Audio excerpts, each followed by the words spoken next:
Mamlakatimiz taraqqiyoti, iqtisodiy salohiyati o'sib borishida shubhasiz kichik sanoat zonalarining o'rni katta. Farg'ona viloyatining Yozyovon tumanida ham prezident qarori bilan 24.7 gektar maydon toifasi o'zgartirilib, yangi tadbirkorlik va ishlab chiqarish korxonalari uchun ajratildi. Dastlab maydon 83 ta lotga bo'lindi.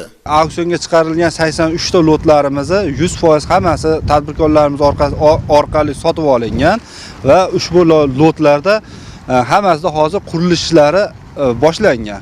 Loyihalarda jami qiymati 43.4 million dollarga ega bo'lib, bunda asosiy xitoylik investorlar tomonidan 3 ta loyiha amalga oshirish rejalashtirilgan. Bunda mana baliqlar uchun ozuqa yem ishlab chiqarish loyihasi qiymati 10 million dollar. Metalni qayta ishlash loyihasi, uni ham qiymati 10 million dollar.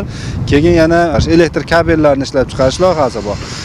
Yozyovon tumani driverlardan biri baliqchilik bo'lib qolishi aniq. Chunki bu yerdagi suv ombori va unga tutash o'nlab ko'llarda barcha turdagi, hatto forel balig'igacha boqiladi. Ammo hozirgacha tuman baliqchiligi uchun ozuqa yetishtiruvchi zavod yo'q edi. Endi xitoylik hamkorlar ishtirokida bu muammo hal bo'ladigan bo'ldi. Huaman Siliao xorijiy korxonasi baliq yemi ishlab chiqarish loyihasi ustida ish boshladi.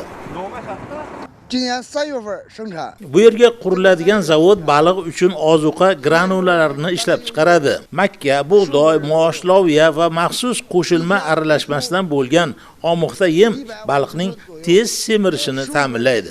Biz birinchi bosqichda bir yilda 7000 tonna granula ishlab chiqaramiz, ammo bu yerga yana bir shunday zavod quramiz. Unda quvvat 2 barobarga yetadi. Yozyovon sanoat zonasida Hebei Steel Construction Materials xorijiy kompaniyasi 10 million dollarlik metalni qayta ishlash, Sinyan Kabel kompaniyasi esa loyiha qimmati 10 million dollar bo'lgan energetika kabellari ishlab chiqarish korxonalarini qurishga kirishdi. Ushbu loyihalarni amalga oshirish hisobiga 765 dan ortiq yangi ish o'rni yaratiladi. Bundan tashqari mahalliy tadbirkorlarimiz tomonidan mana transformator ishlab chiqarish loyihamiz bor. A370 xalqaro O'sh Toshkent yo'nalishida yo'l bo'yida mehmonxona logistika xizmatlarini tashkil etish, bundan tashqari savdo komplekslari tashkil etish loyihalari amalga oshirish rejalashtirilgan.